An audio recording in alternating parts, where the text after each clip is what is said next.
Ladies and gentlemen, the world of professional wrestling never stops, and welcome to another ridiculous report. WWE released 16 stars over the weekend, 17 if you include Shotzi. She's not been released. Her contract is set to expire later this year, and they've already told her they're not renewing her. But the 5 main roster stars are Dakota Kai, Shayna Baszler, Braun Strowman, Katana Chance, and Caden Carter. Strowman has been released before. This is his second time released by the company. Shayna Baszler is a 2-time NXT Women's Champion, but never won a singles title on the main roster. Katana Chance and Caden Carter are former women's tag team champions, but never really got an opportunity after that on the main roster as well. The biggest names from NXT released are Gigi Dolan, Cora Jade, the entire Gallus faction that helped The Rock train for his match at WrestleMania 40, that tag team match where he pinned Cody Rhodes. Jakara Jackson was also released. A bunch of names, but Shotzi took a major shot at WWE today. She's still with the company, but she's firing off tweets. She noted that she cannot wait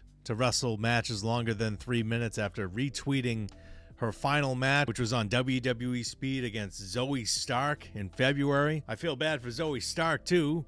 Her 2 stablemates in Pure Fusion Collective, Sonya Deville and Shayna Baszler, are now gone. That could be an ominous sign for Stark, or they have big plans for her as a single star. But in addition to Shotzi mocking WWE for having 3-minute matches in the women's division, she also hinted that she's ready to go full-time balls to the wall once her WWE contract expires, but then deleted that post. So I have no idea what's going on with Shotzi. All I know is that she's not coming back. And these releases absolutely suck.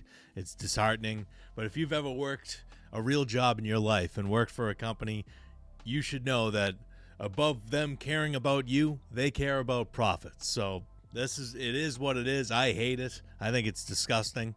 I think it's just incredibly lame to just let people go after WrestleMania. It just takes away the buzz out of everything. It's become a yearly thing to expect just budget cuts after WrestleMania to make their bottom line, make WWE's bottom line look better on a spreadsheet. That's all this is. All right, we now have 4 matches official for WWE Backlash and 2 that seem likely to be on the card as well. The confirmed matches are John Cena will be defending his undisputed WWE Championship against Randy Orton. This will be in his hometown of St. Louis, Missouri. Orton's likely going to get a huge reaction, but I'd be shocked if they took the title off Cena already. Lyra Valkyria will be defending her Women's Intercontinental Championship against Becky Lynch. The man returned as Valkyria's mystery tag team partner at WrestleMania, only to turn heel the following night and attack her. Gunther has been indefinitely suspended for attacking Pat McAfee and Michael Cole, but he'll be returning at the PLE next weekend to face Pat McAfee in a singles match. And finally, this past Friday night on SmackDown, a fatal 4-way for the United States Championship was announced by Nick Aldis.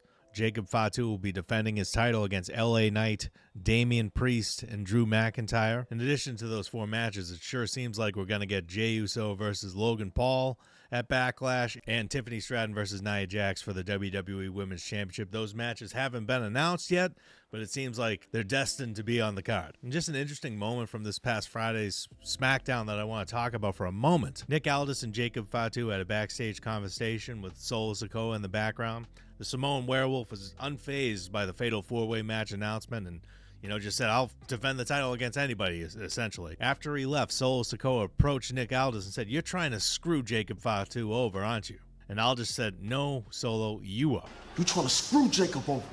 "No, Solo, you are." Sikoa had no retort, and Aldis walked away. I love that moment. I like the idea of this storyline. We're planting seeds here. Solo Sikoa is clearly jealous of Jacob Fatu. He's clearly unhappy that he couldn't beat Roman Reigns in the Tribal Combat match. He's disappointed that Fatu has taken his spot. Jacob Fatu doesn't view him as a leader anymore. That's the storyline. So I'm expecting Fatu to win that match and then go into a rivalry with Solo Sikoa. Finally, let's get to the Raw preview for tomorrow night's show. It will be taking place in Omaha, Nebraska. It will be the final episode of Raw before Backlash next Saturday night. We've got 3 matches announced for the show so far. JD McDonough, the Irish Ace, will be returning to the ring after suffering a punctured lung and broken ribs earlier this year. He'll be facing Penta in a singles match. Rusev will also be returning to the ring to face Otis. He returned to WWE on the Raw after WrestleMania attacked Alpha Academy. He'll be having his first match back against Otis. And finally, Roxanne Perez will be facing Women's World Champion Io Sky in a non-title match tomorrow night on Raw. Roxanne Perez battled Rhea Ripley last week on the Red Brand, but Julia interfered, causing Io Sky to rush the ring and save Ripley. The 2 stars had a backstage conversation after that. Ripley said, "I don't need your help." And This guy said, well, it sure looked like he did. So it'll be interesting to see if Ripley will repay the favor and perhaps rescue Io Sky from Julia and Roxanne Perez tomorrow night on Raw. Intercontinental Champion Dominic Mysterio is scheduled to appear, and Damian Priest and The New Day are also advertised for tomorrow night's episode of Raw. Thank you so much for watching this edition of The Ridiculous Report, and if you have not subscribed, please do so.